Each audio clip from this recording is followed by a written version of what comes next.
You can be intelligent, you can work hard, you can understand logic, make responsible decisions in other parts of life, and still feel confused by your relationship with money. Maybe you've had one of those moments. You check your account balance at the end of the month and wonder how things drifted off course again. You know you earn enough. You know what you should probably be doing. Save more, spend less, plan better. But somehow the gap between knowing and doing never feels as simple as people make it sound. You're not careless. You're not reckless. You're not someone who lacks discipline. So why does money still feel harder than it should? Why do smart people still make decisions they later regret? Why does intelligence help in so many parts of life, but not always when it comes to financial stability? My name is Zach, and on this channel, I want to explore something deeper than money advice. I want to talk about the psychology behind financial decisions, the emotions behind spending, the habits we rarely notice, the pressure we carry, and the quiet patterns that shape our lives without us realizing it. Because money is rarely just about numbers. It's about being human. And today, I want to start with a question many people secretly ask themselves. Why do smart people still make bad money decisions? Most people believe financial mistakes happen because someone doesn't know enough. The assumption is simple. If you learn more about money, you'll naturally make better decisions. Read the right books, watch the right videos, understand investing, learn budgeting, follow financial rules, and eventually things improve. But life doesn't always follow that formula, because information alone does not automatically change behavior. You probably already know some financial basics. You know saving matters. You know debt can become heavy. You know investing early is powerful. You understand compound growth. You've likely heard that small decisions add up over time. Yet, understanding something intellectually doesn't guarantee action. That's the part people rarely talk about. Many intelligent people struggle with money not because they lack knowledge, but because knowledge competes with emotion, and emotion often wins. Think about how many smart professionals still feel financially overwhelmed. People with degrees, people with careers, people who solve problems every day, people who are respected in their field, and yet some still live paycheck to paycheck. Some avoid checking their bank accounts. Some feel anxious every time an unexpected expense appears. This isn't because they are unintelligent. It's because money decisions are not purely logical. Money is connected to stress, identity, social comparison, self-worth, comfort, and fear. And when people ignore those emotional forces, they begin blaming themselves. They assume something must be wrong with them. But maybe the problem isn't a lack of intelligence. Maybe the problem is expecting ourselves to behave like robots in emotional situations. Because financial decisions happen in real life, not in perfect conditions. They happen when you're tired, overwhelmed, pressured, or trying to cope. And that changes everything. Let's imagine something familiar. You've had a long week. Work has drained you. You've dealt with deadlines, messages, and responsibility. You feel mentally heavy. Later that evening, you open your phone and start scrolling. You see something you want. Maybe it's small, maybe it's not. But in that moment, buying something feels comforting. You tell yourself you deserve it, and maybe you do. But what matters isn't the purchase itself. What matters is the emotional state behind it. Most people don't spend because they're bad with money.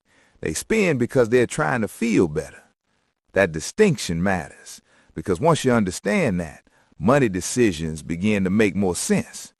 The brain is not designed to maximize long-term financial outcomes.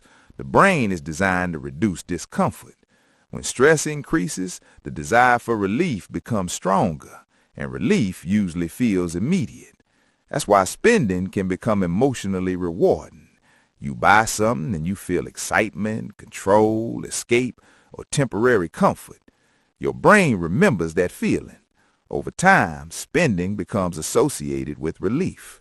This creates patterns, not dramatic patterns, quiet ones. A few online purchases, frequent food deliveries, small upgrades, convenience spending, things that don't feel dangerous individually, but small repeated decisions carry weight. Imagine someone spends $150 every weekend trying to unwind. Maybe dinners, shopping, or random purchases, nothing extreme.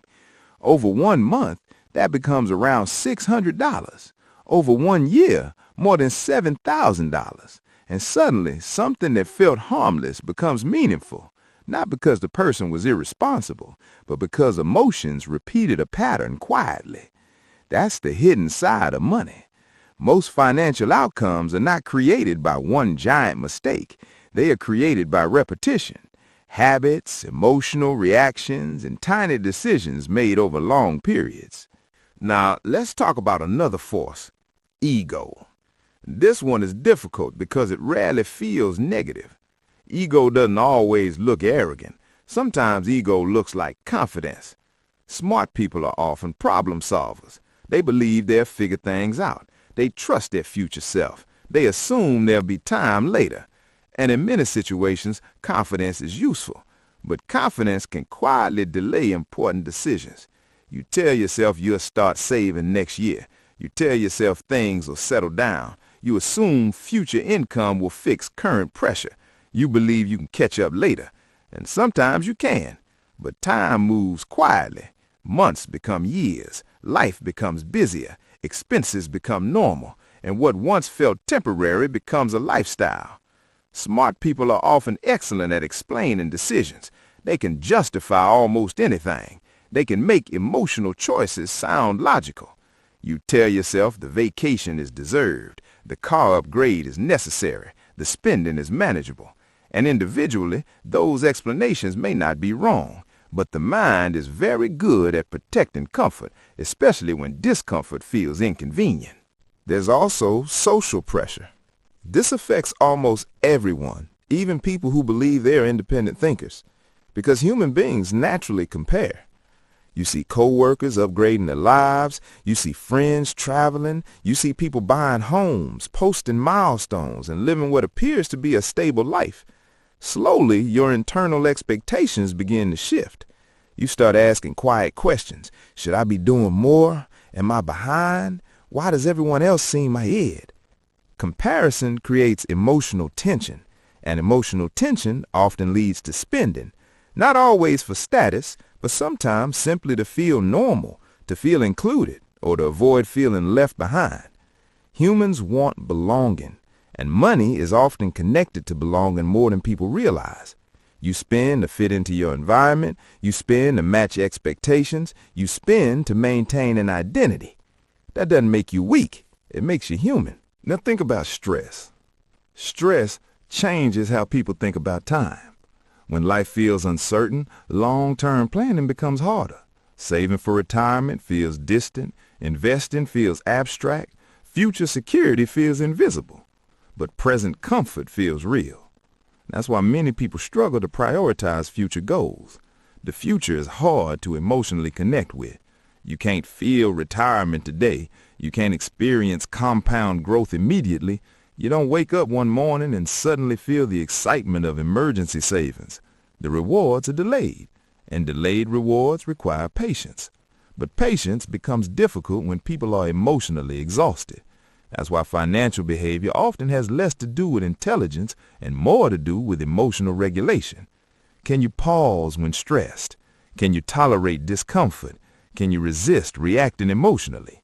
Can you make decisions that serve the future version of yourself? Those questions matter more than most people realize, because money is rarely won or lost through one dramatic decision. It is shaped quietly, day after day, habit after habit, choice after choice. At some point, something shifts. You stop asking yourself why you keep making bad money decisions, and you begin asking something different. What emotion is driving this choice?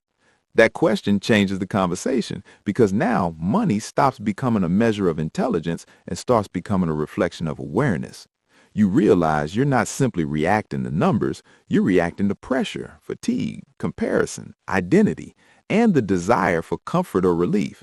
And once you understand that, you stop judging yourself so harshly. You begin observing instead. You notice when spending happens. You notice when stress changes behavior. You notice how emotions quietly influence decisions. That awareness creates space, and space matters. Because most financial mistakes happen automatically, without reflection, without pause, without awareness. But when you understand your patterns, you begin slowing things down. You stop reacting instantly. You become curious. You ask yourself what you actually need: rest, relief, security, comfort, or validation. That shift creates calm, and calm creates better decisions. Not because you become perfect, but because you become more conscious. Smart people don't struggle with money because they lack knowledge. They struggle because financial decisions are deeply emotional. Spending, saving, and planning are often influenced by stress, habits, ego, and social pressure rather than logic. Until those emotional patterns are recognized, even the most intelligent individuals can fall into repeated financial mistakes. Improving your relationship with money isn't about learning more rules. It's about becoming more aware of the emotions driving your decisions. When you shift from reacting automatically to observing your behavior, you create the space needed to make better choices. Financial stability isn't built through perfection or intelligence alone, but through consistent awareness, small intentional actions, and the ability to pause before emotion takes control.